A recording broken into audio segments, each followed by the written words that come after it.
ওই যে ডাকছে ওই টাইমে ও আমারে গায়ের ভিতরে হাত দিছে, হ্যাঁ, হাত দিয়া অনেক বাজেভাবে ব্যবহার, অনেক কি বলবো বলার মতো বাসা নেই। আপনারা বুঝেনি যে একটা মেয়ের রুমের ভিতরে ডাইকা নিয়ে কি করতে পারে, কি আচরণটা, হ্যাঁ। পরে এরকম দরাদরি করতেছে, পরে জড়াজড়ি করতেছে অনেক। আমি কিছু এখন আমি কিন্তু মানুষজন চিল্লাচিল্লি করে সবাই শুনামু জানামু, বলে কি যে এগুলো কেউ বিশ্বাস করবো না। এখন দেহ ব্যবসা করে, ও দেহ ব্যবসা করে, সেটার প্রমাণে ছেলেটা আমাকে বলছিল। আমি হোটেলে ছিলাম, ওনার মানে ওনার আমি ইতে ফাঁসায় বিয়া করছি কিনা, 20 লাখ টাকা নিয়ে গেছে। আমি ওনারা ফাঁসাইনি, উনি আমারে ফাঁসিয়েছে। আমি আমি আর আমার বান্ধবী আমার মামার বাসায় গেছিলাম কদমতলি। আসার টাইমে গাড়ির জন্য দাঁড়ায় আসছিলাম। ওই টাইমে উনি আমার মানে আমার আর আমার বান্ধবীর দেখা নিয়ে বলতেছে কোথায় যাবা। আমরা বলছি কি যে সিএনজির জন্য দাঁড়ায় আসছি, এই যে জুরাইন যাবো, আমরা জুরাইন থাকি। বলতেছে আচ্ছা দাঁড়ায় থাকো, পাইয়া যাবা গাড়ি। গেছে গুলা দিয়ে আবার আইসে, আর বলতেছে কি তোমরা দুজন তো আমার ছোট বোনের মতো, তোমরা কি করো। তা আমি বললাম কি ভাইয়া আমি তো পাসপোর্ট করতে দিছি, আমি তো বাইরে চলে যাম। আর আমার বান্ধবী বলছে যে ভালো চাকরি পেলে করবো। বলছে তোমরা দুজন আমার ছোট বোনের মতো কিছু মনে করে নাম্বারটা নিছে, আমারটা আর আমার বান্ধবীর নাম্বারটা, দুজনের নাম্বার নিছে। নেওয়ার পরে আমরা বাসায় এসে পড়ছি। 2-3 দিন পরে আমাদের ফোন দিছে। ফোন দিয়ে ওনার বাসায় ডাকে যেন তুমি আর তোমার বান্ধবী আমার বাসায় আসো। ওরও ফোন দিছে, আমারও ফোন দিছে, যেন বাসায় ডাকতেছে। আমরা গেছি যেন বিদেশের ব্যাপারে, আমি তো বিদেশ চলে যাম, আর ওর তো চাকরি দিব, মানে সরকারি চাকরি দিব। বলতেছে যে একটা সরকারি চাকরি মুখের কথা না, 16-17 লাখ টাকা লাগে, আর আমার উচিলে তোমরা 3-4 লাখ টাকায় পাইরা যাবা।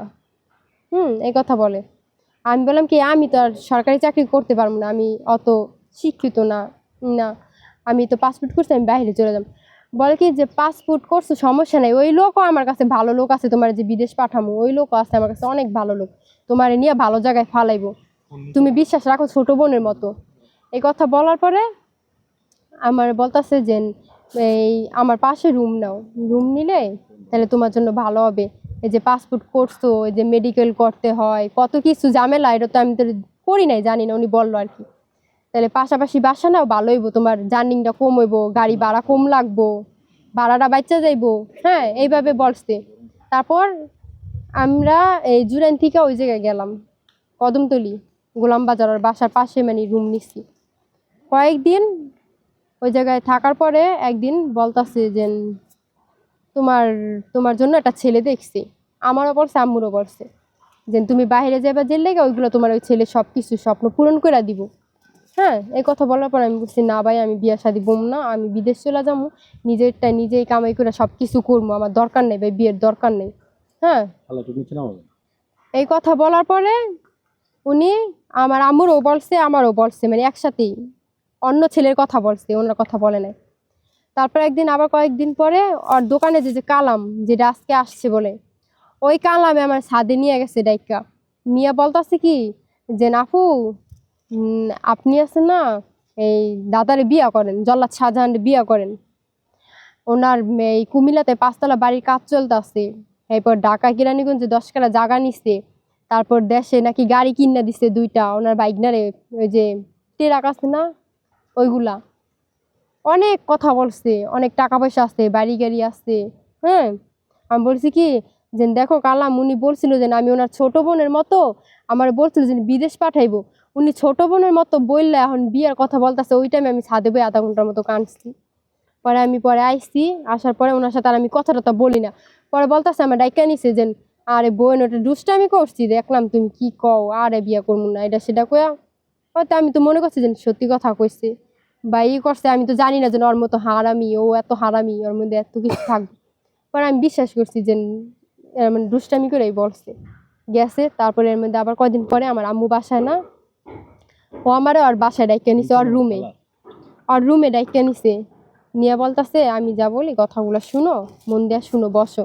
ও বসে ওর খাটে, আমি পাশে ওর সোফা আছে ওইটার ভিতরে বসছি। বসার পরে বলতেছে মন দিয়া কথাগুলো শুনো। আমি কিছু ঠিক আছে ভাইয়া বলেন। বলতেছে তুমি আমার বিয়ে করো, হ্যাঁ, বিয়ে করলে টাকা পয়সা বাড়ি গাড়ি সব কিছু তোমার নামে আমি কইরা দিম। আমি গেছি না ভাই, আমি বিয়ে করবো না, আমি বাইরে যাবো, আপনি কইছেন আমারে বাইরে পাঠাইবেন, এর লেগে আমি যে গাইছি। আপনি যদি আমার এরকম বিয়ে করবেন, টাকা পয়সা বাড়ি গাড়ি সব কিছু কইরা দিবেন, তাহলে আমি যখন জুরাইন ছিলাম তখনই আপনি আমারে বলতেন যে না আমি তোমার বিয়ে করব, তাহলে আমি জুরাইন থেকে ওইভাবেই আসতাম। তো বলতে আসি কি যে তখন তো আমি বললে তুমি তখন আসতা না। এখন আনছি দাঁড়ে, এখন কিছু কইরা বলা যাইব, এখন রাজি হইবা, কিন্তু তখন বললে আসতা না বিয়ের কথা বললে। হ্যাঁ, আমি কেছি তারপর ভাই যা হইছে হইছে, আপনি বলছিলেন আমি আপনার ছোট বোনের মতোই থাকি, মানে আমি বিয়ে শাদী করতে পারবো না। পরে বলে কি, যদি বিয়ে না করস তাহলে তোর সমস্যা হইব, তুই বাহিরেও যাইতে পারবি না। আমার মায়েরে মারবো, আমার ছোট ভাইরে মারবো, আমারে মাইরা লাইবো। হ্যাঁ, আর যদি আমি ওরা বিয়ে করি তাইলে টাকা পয়সা পামু, বাড়ি গাড়িও পামু, তারপর আমার ভাই, আমার মা, আমিও বাচ্চা থাকতে পারমু।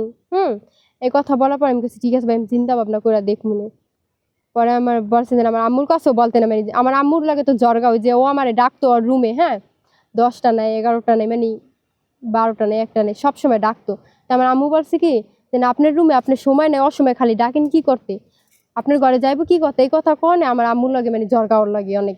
আর একটা দেখায় বেশি যে আমি মাননীয় প্রধানমন্ত্রীর বাপের খুনিদের ফাঁসি দিছি, এই জন্য সব কিছু আমার জন্য মাপ। আমারে এইগুলা দিয়ে অনেক রকম ভয় দেখাইছে, কিন্তু আমি প্রথম কোনো লোভের আমি পড়ি নাই।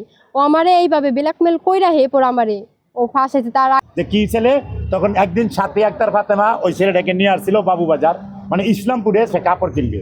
তো আমি টাকা দিয়ে দিলাম 5,000, দেওয়ার পরে এই ছেলেটার হাতে আমি কই যা কেবলা কিনবো, তোর দাদি তো কী কী কিনবো তুই একটু লগে যাই। তখন বাবুবাজার যখন এসে নামলো ওরা, নদী পাড়ি আইছে ওরা, নদী পাড়িয়ে বাবুবাজার সে নামে যখন ইসলামপুরে যাবে, তখন এক ছেলে বলছিল এই সাথী, মানে সে আমাকে বলছে কথাটা যে তুই আগে হোটেলে এতে অন্তরে দেই না, কারণটা কি, তুই আমাদের এখানে আসোস না কেন। হ্যাঁ, তখন সে আমাকে গিয়ে বললো যে দাদা, ওরে যে তুমি যে ওরে আমার লগে পাঠাইলা, আমার লগে পাঠাইলা, বাবুবাজার গিয়ে নামছি সময় তুমি যে বিয়ে করছো, এর এক হোটেলে নাকি সে সবসময় যাইতো।